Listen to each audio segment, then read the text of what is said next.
The Zephyrian delegation arrived at Station Prometheus with their characteristic arrogance, their crystalline forms gleaming under the artificial lights. Ambassador Kethvar's translucent blue skin pulsed with bioluminescent patterns, a display of superiority that every species in the galaxy had learned to recognize. Humans, Kethvar began, his voice resonating through the council chamber like wind chimes in a storm. Your species has petitioned for inclusion in the Galactic Defense Initiative. However, our analysis indicates you are unsuitable for military cooperation. Captain Sarah Chen sat motionless at the negotiation table, her weathered hands folded calmly before her. Behind her, a small contingent of human representatives maintained their composure despite the insult. They had expected this. Your biology is primitive, continued the Zephyrian. Your skeletal structure consists of mere calcium compounds. Brittle, inefficient. Our exoskeletons are composed of quantum-stabilized crystal matrices. The Corvan Empire's warriors have titanium graphene bone structures. Even the peaceful Malari have silicon carbide reinforcement. You have calcium. Kethvar's appendages clicked together in what passed for Zephyrian laughter. Your weapons technology is equally lacking. Chemical propellants, metal projectiles, how quaint. We have mastered directed energy, plasma manipulation, gravitational distortion. The galaxy has moved beyond such crude implements. Captain Chen finally spoke, her voice carrying the weight of 40 years in Earth's military. Ambassador, might I share a story? The Zephyrian's luminescence dimmed, a sign of mild interest. Proceed, though I fail to see how human anecdotes could alter biological reality. 3 months ago, the Corvan raiders attacked our mining colony on Kepler 442b. 12 ships full assault configuration. They targeted it because intelligence suggested it was lightly defended, just a small human security detail. Chen activated a holographic display showing the mining facility, modest prefabricated structures scattered across a rocky plateau. The colonists had 17 minutes from the first attack to full surface bombardment. Most species would have evacuated or surrendered.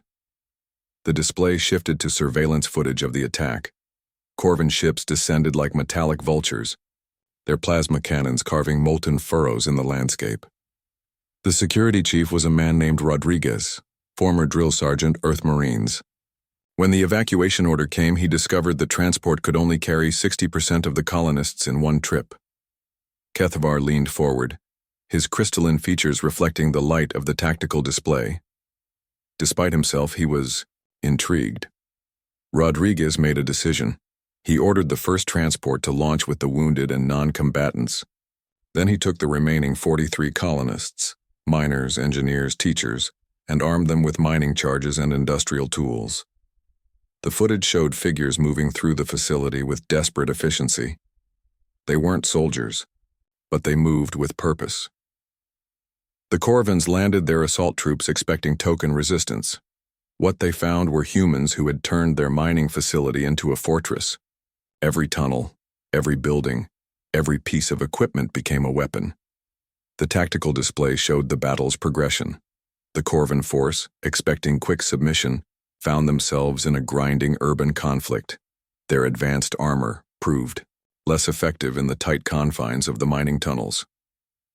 Fascinating, Kethvar said, though his tone suggested otherwise. But surely this merely delayed the inevitable. The Corvan's technological superiority. A miner named Williams tackled a Corvan trooper barehanded, Chen interrupted. The Corvan's exoskeleton was rated to withstand plasma fire, but Williams had spent 15 years breaking rocks with his hands. He grabbed the trooper by the helmet and didn't let go until they both fell down a 60-meter shaft. The chamber fell silent. Even among the humans, few had heard these details. The Corvans called for reinforcements. They couldn't understand why humans wouldn't surrender when clearly outmatched. Rodriguez's answer was broadcast on all frequencies. Because you picked the wrong day to find out what humans are made of. Chen manipulated the display to show the mining tunnels. Those primitive mining charges the humans had?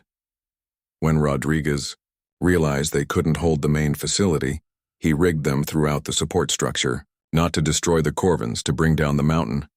The hologram showed the catastrophic collapse. The mining facility disappeared under millions of tons of rock, taking most of the Corvin assault force with it. The second transport returned, to find the plateau buried under an avalanche. 43 humans had denied 12 Corvin ships their prize and eliminated their entire ground force. Rodriguez and his people died, but they saved 800 colonists and cost the raiders more ships than they had lost in the previous year combined. Kethavar's bioluminescence had completely faded. The survivors? Found in the deep mining shafts 72 hours later.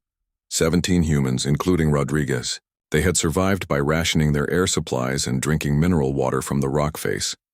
When we cut them out, Rodriguez's first words were, "Did the transport get away?" Chen stood, her movement sharp and decisive. "You call our bones fragile, Ambassador.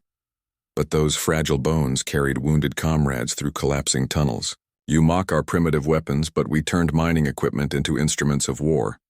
You measure us by your standards and find us wanting." She stepped closer to the crystalline alien, her eyes reflecting a steel that transcended any material science could produce. "But you misunderstand what makes humans dangerous. It's not our bones or our weapons. It's what we choose to do when everything else fails. When your crystal matrices shatter and your energy weapons fail, when your logistics collapse and your strategies crumble, we keep fighting. Not because we're too stupid to know we're beaten, but because we're too stubborn to care." The chamber remained silent for long minutes. Finally, Kethavar spoke, his voice lacking its earlier arrogance. "The Galactic Defense Initiative has need of allies who understand sacrifice." Captain Chen smiled grimly. "Then I suggest you learn something important about humans, Ambassador. We don't break easily. And when we do break, we take everything around us with us.